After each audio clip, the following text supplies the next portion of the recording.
Brilliance Audio presents Ballad, A Gathering of Faerie by Maggie Stiefvater, performed by Andrew Iden, Amy Landon, and Carly Robbins.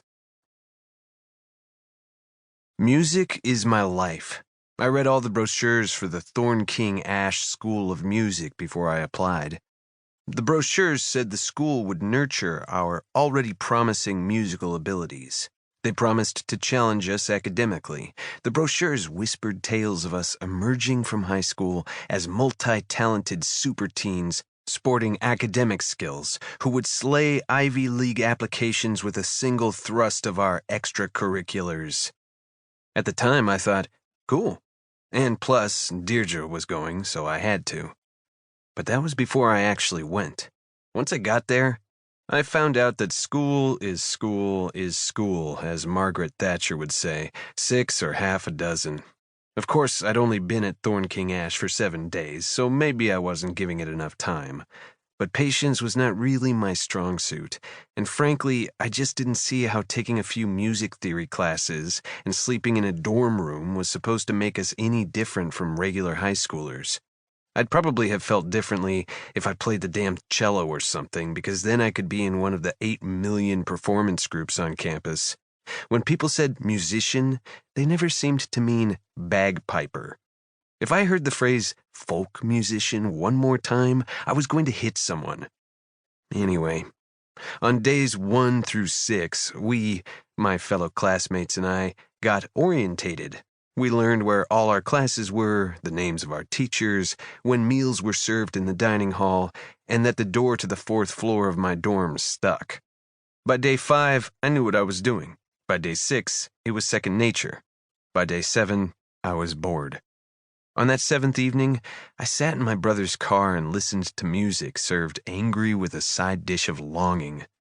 I had read somewhere that scientists had done a study where they played rock music and classical music to 2 different sets of rats. I don't remember the details, but after a couple weeks of the study, the classical music rats were peacefully climbing the corporate ladder and wearing Birkenstocks, and the rock music rats had gone cannibal and torn each other to bits. Without knowing what band the rock rats had to listen to, I'm not sure what the study was supposed to prove. All I know is, if I had to listen to Pearl Jam for 2 weeks solid, I'd eat my roommate too. Anyway, I knew it was the 7th evening because I had 7 marks on the back of my right hand, 6 upright marks and 1 slash sideways to make the 7th.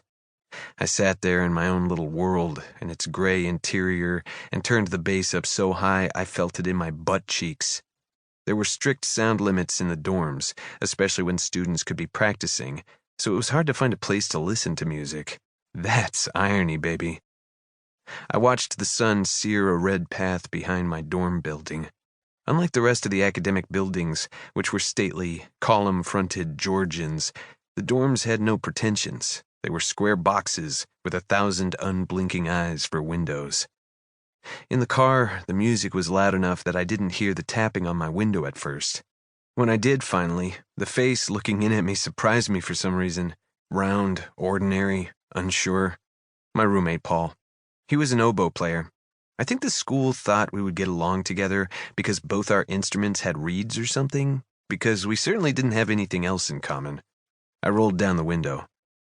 "Do you want fries with that?" I asked. Paul laughed, way harder than my words had warranted, and then looked proud of his own daring. I think I scared him. "Dude, that's funny." "Just one of the services I offer. What's up?" "I was heading up to the room to work on, He waved a notebook at me as if it would mean something. "Calculus homework.